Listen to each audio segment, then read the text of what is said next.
800 रुपये 5% वार्षिक दर से कितने समय में 882 रुपये हो जाएंगे, जबकि ब्याज की दर,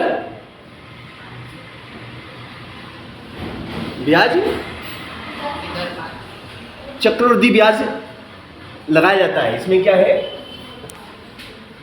ब्याज की गणना, ब्याज की गणना चक्रवृद्धि रूप से की जाती है।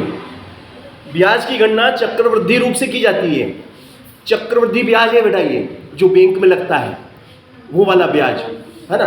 अब देखो इसमें हल करेंगे हम इसको, तो इसमें जो मूलधन है आपका वो 800 रुपये है।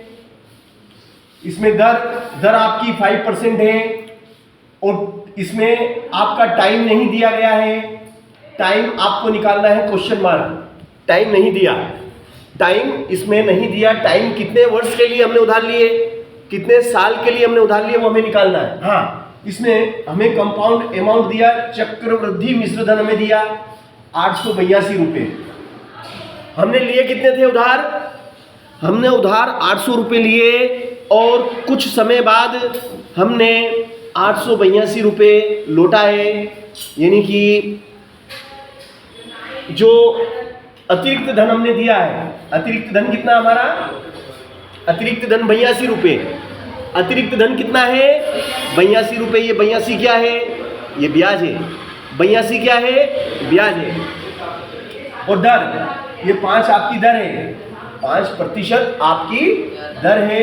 यहाँ सूत्र लग जाएगा, सूत्र से, और सूत्र क्या कहता है, सूत्र कहता है आपका CA = P1 + R/100 whole to the power T, whole to the power T।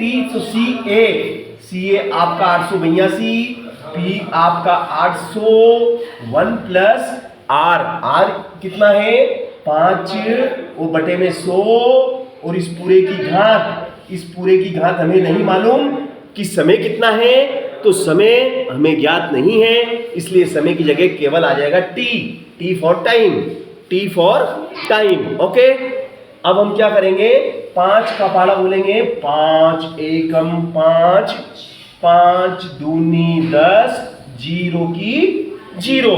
अब ये हो गया आपका 882, 882, और ये 800 क्या में है, 800 गुणा में है, तो गुणा वाली चीज कहाँ जाती है, गुणा वाली चीज बटे में, बराबर, और ब्रैकेट में 1 + ऊपर 1 नीचे 20, और इस पूरे की घात हो गई T।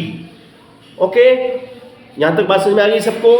1 + 1/20 whole to the power T, 1 + 1/20 whole to the power, इस पूरे की घात कितनी, T फॉर टाइम, है ना। अब 882 बटे 800 कौन से टेबल से कटेगा, 2 से काट दो, 2 चौक 8, 2 चौक 8, 0 का 0, 0 का 0, 2 चौक 8, 2 चौक 8, 2 एकम 2।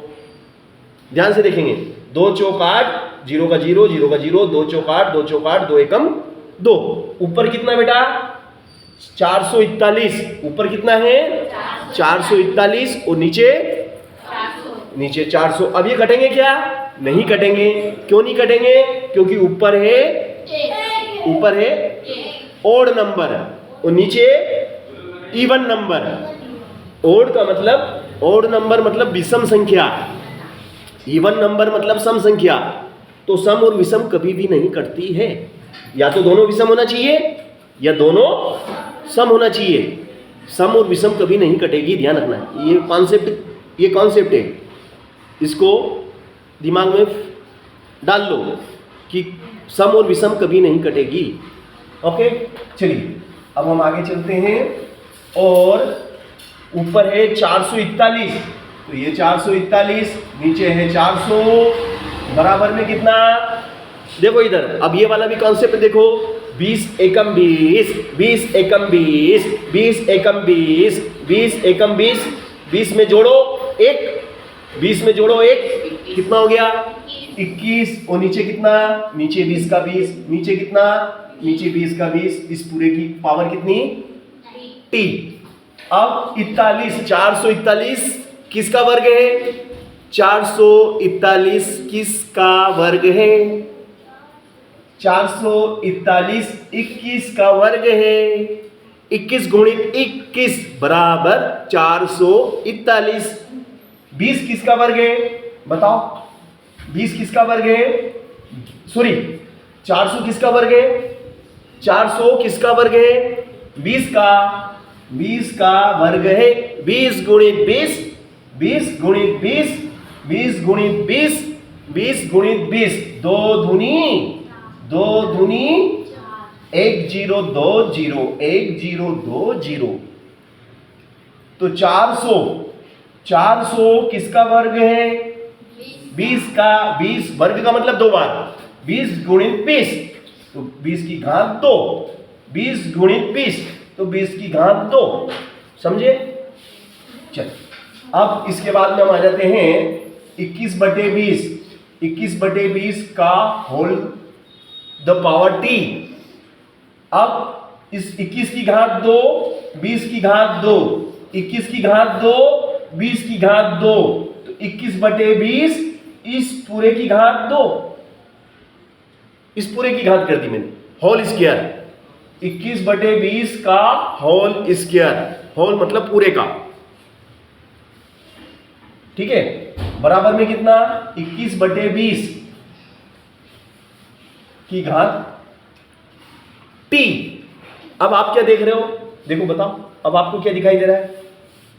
अब हमको दिखाई देता है कि left hand side and right hand side, वाम पक्ष और दायां पक्ष में आधार समान है। आधार यानी बेस, बेस यानी आधार समान है, और इनका जो पावर है, इनकी जो घातांक है, देखो आधार समान होते हैं तो घातांक भी समान होते हैं। ये नियम है, घातांक के नियम है कि यदि आधार समान हो और संख्याएं बराबर में हो, आधार समान हो और संख्याएं बराबर में हो तो घातांक भी बराबर होती है, यानी कि 2 बराबर टी, 2 बराबर T. T for time, T for time. तो समय कितना आया हमारा? समय हमें निकालना था और हमने निकाल लिया, 2 ईयर्स, 2 वर्ष। इस सवाल में हमें समय नहीं दिया गया था और जो गिवन प्रोडक्ट थे, जो ज्ञात राशियां थी, वो ज्ञात राशि से हमने अज्ञात राशि को ज्ञात कर लिया और समय हमारा 2 वर्ष आया। यानी कि 2 साल के लिए अगर हम किसी से 800 रुपये लेते हैं और ब्याज की दर 5% है तो हमें 882 रुपये लौटाना पड़ेंगे, जिसमें 800 तो मूल उसका मूलधन है और 82 रुपये उसका ब्याज है। ओके।